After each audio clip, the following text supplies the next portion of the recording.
I think that's so funny. Like when we look at the stats on the agents, like where they rank, all these people who watch like Selling Sunset or Selling Beverly Hills or something.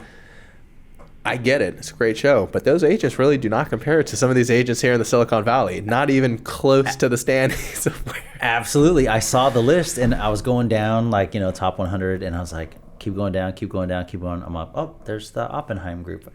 I'm like, there's the Selling Sunset folks, and they're way down there. Now, hey, props to them. They got a show on Netflix, and or 2 shows on Netflix now. They're having a lot of fun. And actually, I was in Cabo beginning of September, and they have an office in Cabo.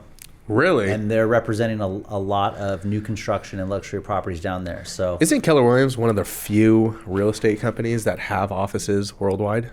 Yeah, so Keller Williams, truly a global franchise, right? I forget how many countries now, but it increases all the time. And it's a pretty cool thing to be able to pick up a phone or send an email to one of your counterparts almost anywhere in the world and be able to have that conversation about real estate. Yeah. Or more importantly, if you have a client that is relocating out of the country or wants to buy a vacation home in, the Mykonos or in Mexico or Italy, we have representation out there. Was it you that went to a different Keller Williams in a different state when you went to visit? I try to go to all of the Keller Williams offices whenever I travel, primarily because it's a great tax deduction. But also, it's interesting to check in and build those relationships and that network, right? I mean, I think that's one of the great things that our clients like about us. Just having a conversation with a lady today that wants us to sell her property in Los Gatos. And she mentioned that she's got 2 properties in Utah as well. And I'm like, oh, I got Kevin Riker out there, with KW Utah as part of our, expansion team. And she's like, oh, I didn't know that. Please give me his number. I want to reach out to him right away. And that's so awesome. Having those, not just local connections, but global connections, I think a lot of times flies under the radar of our clients, but it's pretty impactful. Absolutely.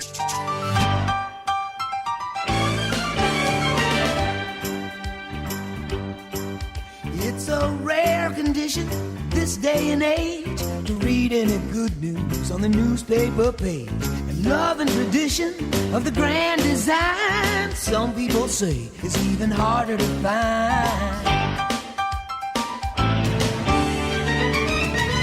All right, well, we're here. We're Another here. Podcast. 2 out of 4 ain't bad, right? Listen, if you're playing baseball, 2 out of 4 is getting you in the Hall of Fame. So absolutely. So and if there was ever a Hall of Fame of real estate, we probably wouldn't be in it. But it'd be nice to be on the ballot for consideration, right? I'm gonna jump right in. Got some interesting comments last week. You know what I'm saying? From our podcast. Specifically the section or the segment where I told buyers in Santa Clara County not to buy. So it's hot. Very interesting. So I'll share with you some tidbits. Got some comments that said, "Hey David, it's really refreshing to hear that from a real estate agent." I got other comments from people whose livelihood depends on real estate, saying, "Hey, it's always it's always a good time to buy in Santa Clara County." And you know what? Sure, if you're staying in your home for 15, 20 years, you probably can't go wrong. However, I'm going to stand by what I said last week, is I think we're still in for some pain here from a housing perspective. It's super expensive to live here, and rates are going to go up 2 more times between now and the end of the year. It's going to continue to put pressure on home prices. They will be coming down. I'm still going to stick with, around 10% between now and at least mid part of next year. I'll get into the stats in a minute, but what are your thoughts, Ben? I definitely think, we're definitely in an interesting position, obviously, depending on what neighborhood market you look at, that's going to change. I definitely think some of these neighborhoods that have been so overly priced, and one of my topics here, we'll get to it, markets for first-time home buyers before this huge raise in prices and everything, they were relatively, and I say relatively cheap between 1 and 1.4. You can't find that in any of those places anymore. Right. And when we look at, like you're saying, the crash and it coming down 10 to 15%, I definitely think those neighborhoods, we will see that 10 to 15% come down. Will we see 10 to 15% in Los Gatos? That's all up in the air. I still think there's a lot of people with a lot of money in Los Gatos who have pulled it out of the stock market, waiting for the right time to put it in something more secure. I see some of these homes on main streets like Broadway, Witten. They're not necessarily going to fall 10 to 15%. Those are still high valuable areas for people who really need and are focused on getting into Los Gatos. But I definitely agree with what you're saying. If I'm the average buyer, I'm going to wait. But you're absolutely right. If you are looking for a unique property in a unique location, whether it's, by downtown Los Gatos or by Almaden Country Club, right? Or you have something up in the hillside with views or a large lot, those properties that don't come on the market very often, and that's what you got your heart set on, absolutely pull the trigger, buy it. You can always refinance later. We may not be at the complete bottom, but we're certainly off of our highs from April, May. So you're still getting a fair price for a home that you would have paid a lot more for just a couple of months ago. But like you said, Ben, for first-time home buyers and that general kind of, hey, I want South San Jose or parts of Cambrian or East Valley, Santa Teresa, Blossom Valley. Absolutely, I would say pump the brakes a little bit. Yeah, I had a conversation with a buyer the other day talking about this. Well, the prices drop. We're looking for XXX, and again, it's all about compromising. No such thing as a right property. You have to understand that if you still get 6 out of 10, criteria met, that's still a great thing. I had a buyer who said, we're really looking for this. I said, listen, I totally get where you're coming from, but you are not the only person in that boat. There's a lot of people who are still looking for the pretty penny, and when that one property comes up in the neighborhood, you're still going to get tons of offers on it. We're not in a time where properties are just not getting offers. Right. The pretty penny comes up, the boat follows, and all those people on the boat are still going to jump. And if it's something that is really, really, I would say, attractive to a buyer, we're still going to see multiple offers. Absolutely. In fact, we've got that house on Rhoda, West San Jose, priced it competitively. Cheapest house in the neighborhood. Yeah, but it's not, we're not giving the property away, right? It's still $1.8 million for, 2,500 square foot house in an okay neighborhood. But we ended up with 2 offers on it with just a little over a week in the market. So, you're correct. There are still properties that are moving when they're priced right, attractive, or, have something about them that's unique that multiple buyers want. So market update real quick. Here we are mid-October. We're still sitting at 974 single-family homes throughout the county. 974. So is that up a little? It's about flat. It's about flat. For the last 2-3 weeks, it's been pretty much flat. 974 homes, single-family homes, Santa Clara County. Condos and townhomes were down to 448. And the good news is, for those of you who still want to buy, Ben and I have about 221 off-market single-family home, condos, and townhomes that are available to buy now that you won't find on Zillow, Redfin, or any of those portals. So reach out to us if you do want to buy something between now and the end of the year. 221 properties for you to choose from that not a lot of people have access to. Aside from that, pendings, 653 pending single-family homes, so we're still running about a month and 2 weeks worth of inventory. Pendings for condos and townhomes are down. They're at 256, so that gives us just under 2 months worth of inventory. Here's something for you. What's the most expensive house for sale right now, Santa Clara County? Want to take a guess how much and where it's located? Santa Clara County, most expensive home. I want to say it is, well, if we're going to go off market. No, on market right now. There is a 16 mil. I want to say, is it 17? It's higher. I know there's something in Los Gatos that's up there in the. Think further north. You're talking about Los Altos or Palo Alto? Palo Alto.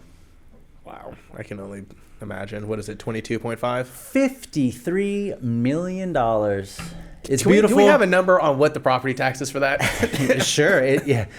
So it's 1.25% of $53 million a year. So you can do the math on that. But if you can afford $53 million, you can afford the property taxes. So and maybe we'll flash a picture of that up on the screen. It's on Los Troncos Road in Palo Alto. $53.9 million. Want to know the cheapest single-family home in Santa Clara County that you can buy right now? Cheapest single-family home, detached, all that good stuff.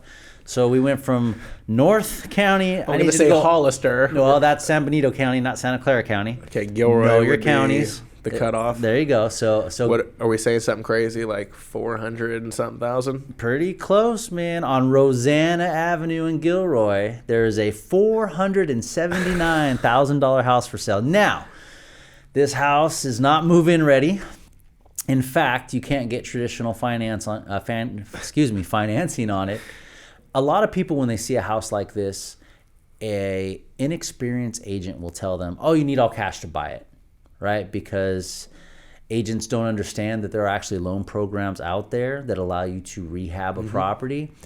This is actually an excellent opportunity to take advantage of the FHA 203K loan. And so for those out there listening, don't know what that is, it's a government-sponsored or government-backed loan that allows you to not only purchase the property, but you can also finance in the repair costs as well. Interesting. Yeah, great. Very. How many times can you use that program?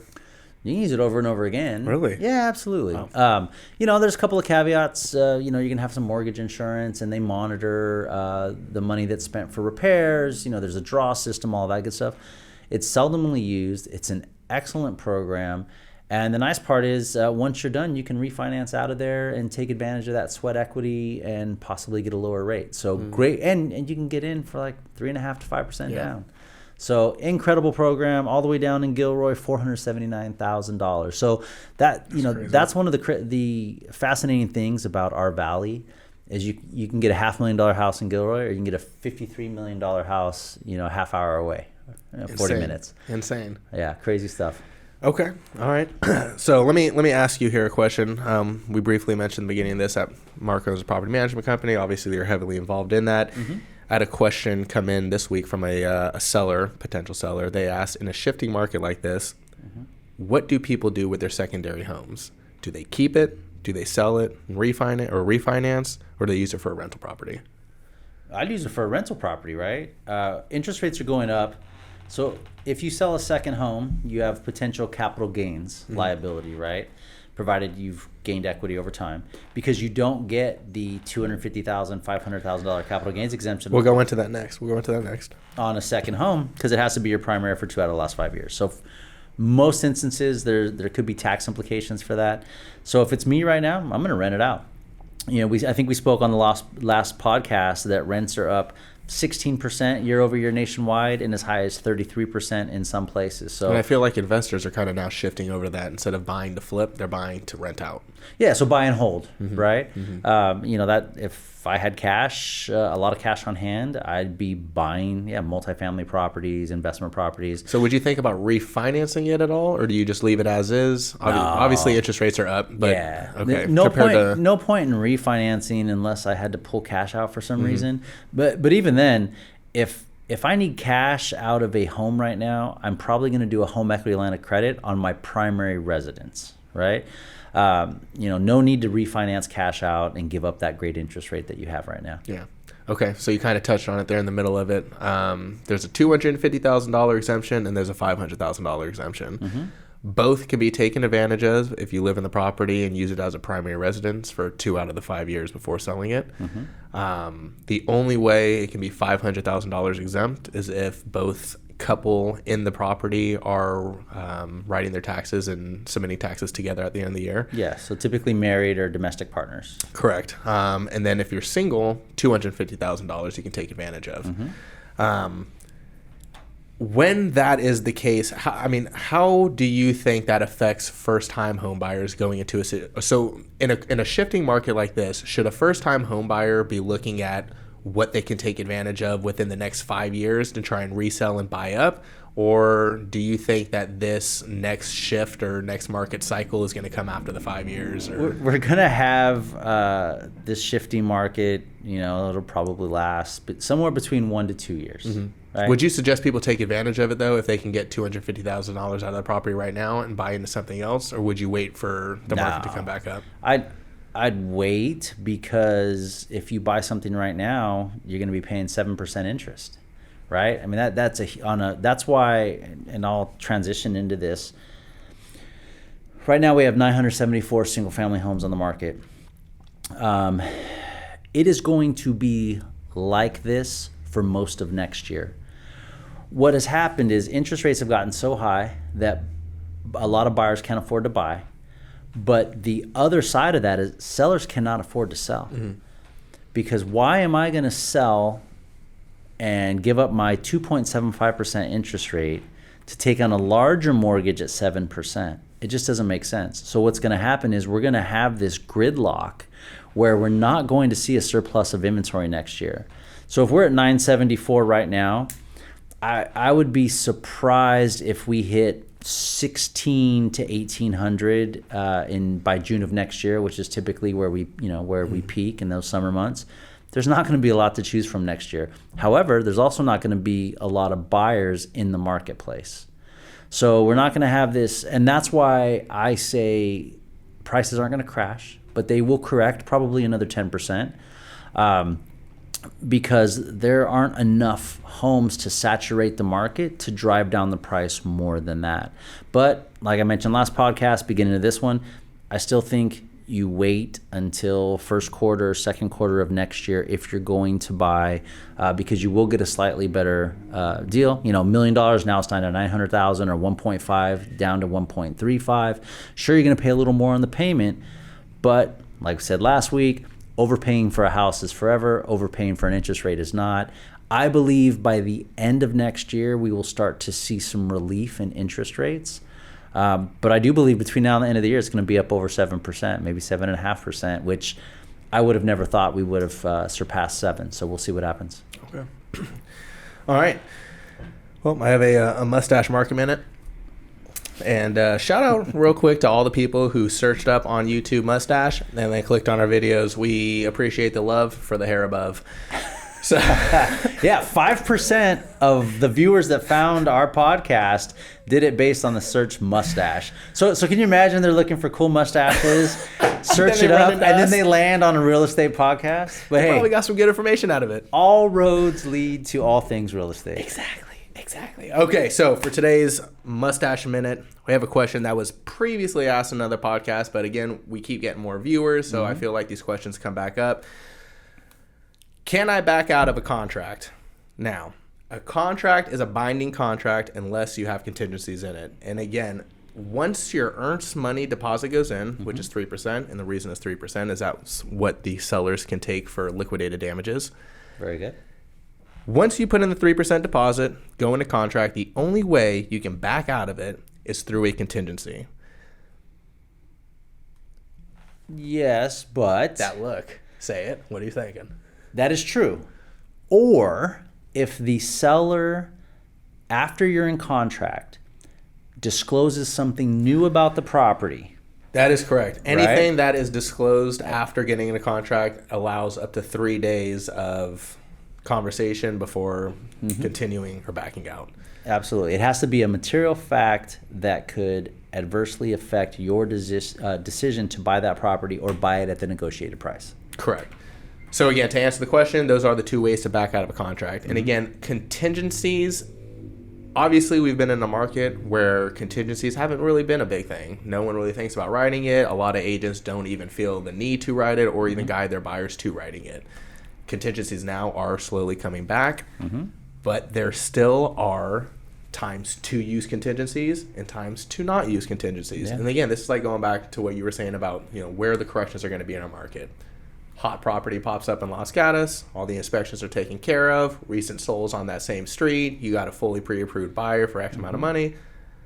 If you know it's a multi-offer situation, there might not be a need to go in with a contingency. But again, if we're going to one of the neighborhoods where we see these corrections, property's been on the market for a little longer, it is okay to use these contingencies. Yeah.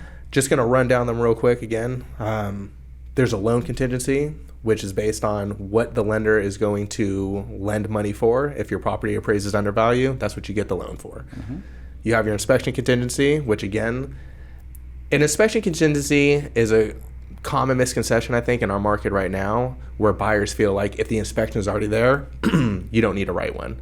Again, I'm going to support my buyers and say that's not necessarily true. What you want to look at is how recent those inspections were done and how long that property has been on the market. And not only that, but that inspection contingency doesn't just cover written inspections. It also includes your physical inspection of the property. So where before, in the market we just came out of, you might have only seen that house for 15 minutes at a showing or an open house and then had to make an offer hundreds of thousands of dollars over the asking price, no contingencies, and guess what? You're spending $1-2 million on seeing a house for 15 minutes. Now, back to your point, hey, if I want to put in a 3-day inspection contingency, that also allows me to go back to that property multiple times during the day, at night, on a weekday, on a weekend, so that I can get a feel for the neighborhood too, right? Because, like we always talk about, you're not just buying the house, you're buying the neighborhood and the lifestyle around it. So this is, to your point, a great time for buyers to be able to just breathe a little bit. Hey, we locked up the property. We've got a contingency in place. Let's go back at night. Let's go back twice. Let's go walk these rooms again to make sure our furniture is going to fit. Make sure there's no barking dogs. Or parties next door, or a rooster, right? We have a situation where there's a client that bought into a house in Los Gatos, beautiful neighborhood, nice and quiet. Moves in 2 weeks later, there are now chickens in her next door neighbor's yard that keeps her up, morning, noon, and night. And so, you have those opportunities to really inspect not just the house but the area around it. Absolutely. Question for you. Hold on, real quick. Third one. We had the we had the loan contingency, we had the appraisal contingency, we had the inspection contingency. The third one is being the loan contingency. I had a buyer recently tell me to put in a 21-day loan contingency, and the reasoning behind it was, which I figured out, it takes the lender told them it takes them at least 3 weeks to close. Now listen, contractually written, the lender has 30 days to close the property. A loan in other markets, many people come into an offering pre-qualified, and there's a difference between pre-qualified and pre-approved. Pre-qualified, soft credit check, basic numbers ran, rough estimate on what you're going after. Pre-approved, full hard credit check, all assets ran, income verification, debt to income ratio, all that. Loan contingency is based on getting that pre-approval. That's what selling agents think. You're putting in a loan contingency to get a pre-approval. If you already have the pre-approval, and again, the sellers are going to vet this, you put in an offer, they're going to call your lender, they're going to ask you, are they pre-approved? They say yes, they're going to come back and say, well, why are we going in for a 3-week contingency?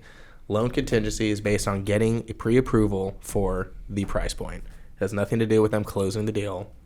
30 days, contractually written, they have time to close. If you wrote an offer on my listing and put in a 21-day loan contingency, I would tell you to come back, get your finances in order, and come back when you can shorten that loan. And that's exactly it. As a seller, I wouldn't even feel safe looking at that. Like, for me to have to think in my head, like, okay, something could happen with their loan in 30, like their finances aren't dialed in enough to where something can pop. That's not. Yeah, and I'm going to protect my seller, and I'm not going to let you tie up my property for 21 days, especially this time of year, especially knowing that the Fed's going to meet again November 4th and again in December. Tie up that property for 21 days just to back out, get your money back, and then I have to sell it again in the middle of November, right around Thanksgiving. Yep, and it's something to note. Agents are not here. Well, we are here to get you the highest price offer, to get you the best deal, but we're also here to protect your liabilities, and that is a huge red flag when we do see something like that pop up. So let me ask you a question. You were talking about buyer contingencies, and can they back out of a deal?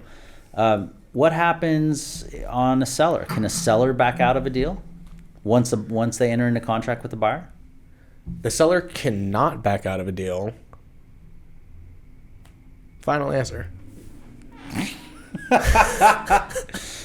In theory, that's correct, as long as the buyer performs per the contract, right? Correct. Buyer gets his deposit money in escrow on time, buyer removes his contingencies on time, performs all the necessary steps written in the contract.